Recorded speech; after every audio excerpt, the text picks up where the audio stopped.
I love rental properties, and I believe wholeheartedly that owning long-term rentals is the only true, guaranteed, I will use the word, guaranteed way to wealth.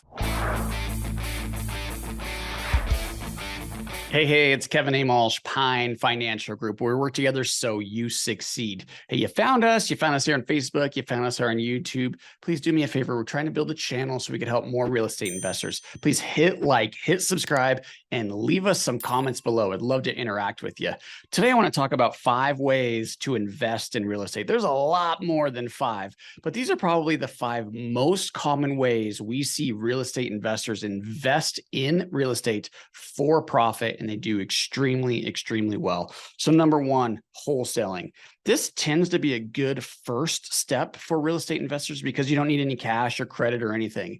Now, wholesaling or a wholesaler simply finds projects typically for fix and flip investors to take on. So they don't want to do the flip. They don't want to manage the contractors. Maybe they don't have the money or the resources or the know-how.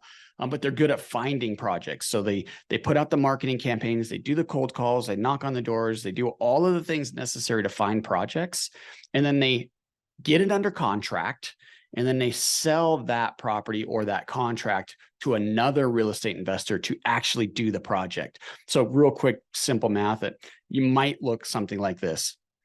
I find a house that's worth $180,000, $190,000. I get it under contract for maybe $100,000 because it needs some work. It needs to be improved. It's not quite ready to live in.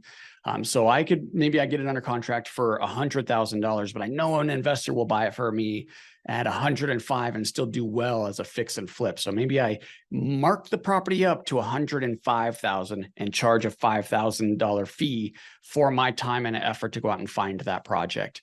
Now, if you're working with private owners, which is going to be the best way, in my opinion, you could do assignment of contracts. So you really don't need any money or any cash or anything. You just write up the offer, get it under contract, and then you can assign the contract to your fix and flip investor, and they'll pay you a $5,000 fee for that.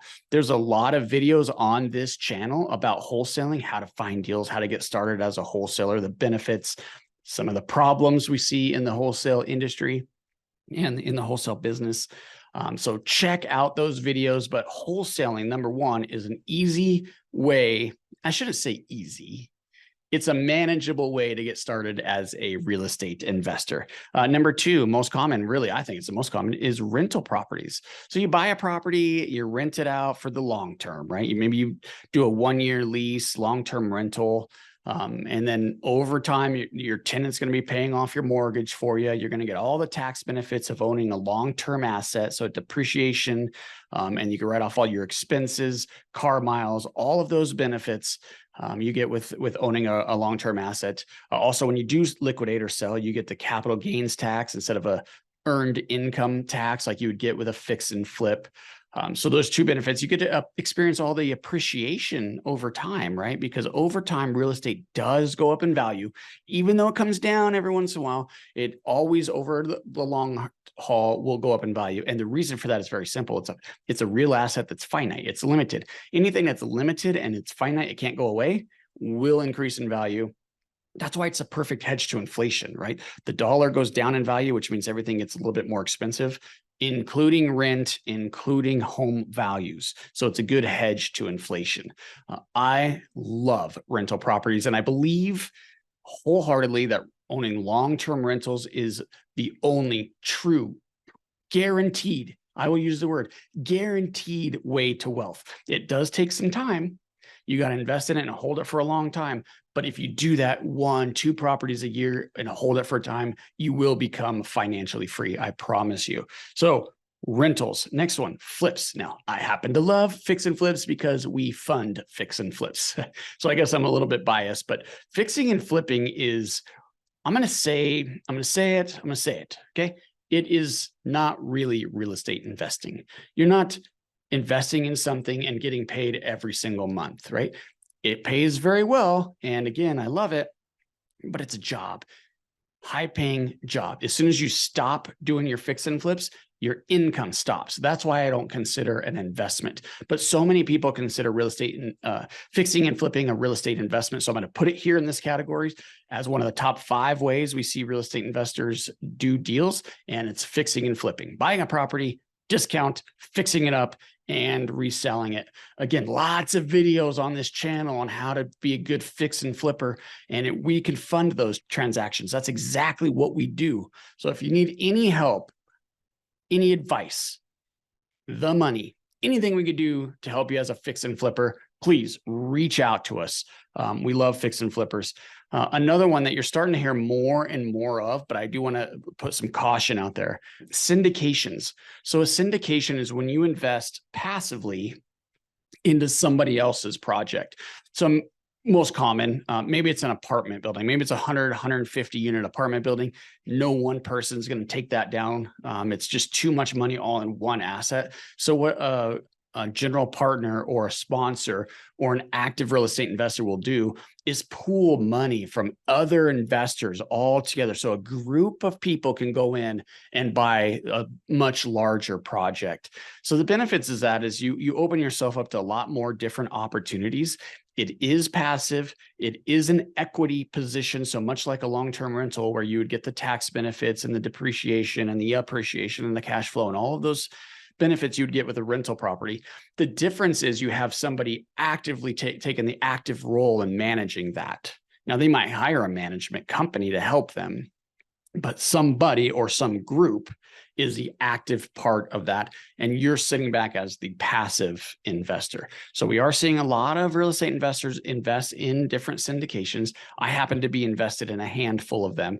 And I can tell you they haven't gone so well with the interest rate rise. So be very careful here that you know exactly what you're investing in.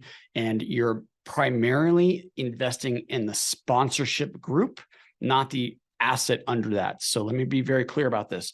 You are primarily investing in the sponsor and the sponsor group. So if that's someone you could trust, someone who has a successful track record, it's probably okay. You're not necessarily investing in the asset itself. Although I would underwrite both the sponsor group and the asset, make sure it's an asset that you want to be a part of. And again, you're an equity, so you're going to be participating in the ups and downs. And we've seen some recent large syndications go bankrupt. In fact, I just read an article yesterday of one that went bankrupt in Georgia, which we knew was coming. So be careful with syndications, but it is a great passive way to invest in real estate. Again, get a lot of the upside and the downside. Okay, and finally, you can invest in debt. And again, this is what we do. We bring in private capital and we loan it out to fix and flippers so we can help you on either side. But we see a lot of people invest in debt. Now, that could be you're just making a loan to another real estate investor and you just want to do it all on your own. You want to charge points and fees, and maybe you get a little piece of the upside. All of this is totally fine. If there's nobody in the middle, you're going to make more money, but there's also more risk, of course, because if you don't really know what you're doing, you could trip on your own self, right? But investing in debt typically is the safest way to invest in real estate because you're the one that gets paid back first. So you can invest individual notes, just like I was describing to you, where it's just you and a borrower. You could buy notes from mortgage brokers or private loan brokers. A lot of times a company like mine will originate loans and sell the loan off to note buyers, and then you just get the monthly income. Or you can invest in some kind of debt fund. These are becoming more and more popular. So be careful that you're dealing again with a sponsorship group or an ownership group that knows what they're doing, that has a track record. We've been working in debt funds since 2009. We've been working in debt on its own since 2008. So 15 years of experience with over 2,400 closed transaction. Very close, guys. We're getting very close to the $1 billion mark in transactions. So super excited about that. But if you're wanting to invest in debt, we could help you with that as well. You want to invest in any other type of investing, syndications, rentals, wholesalers, we could help you with any of that. I'm happy to take phone calls, happy to do what we can to support you and give you the education. You found us on here on YouTube or Facebook, so you know that we're putting out content to make sure that you're successful. But if there's anything we could do to help you in real estate investing, please reach out to us at pinefinancialgroup.com.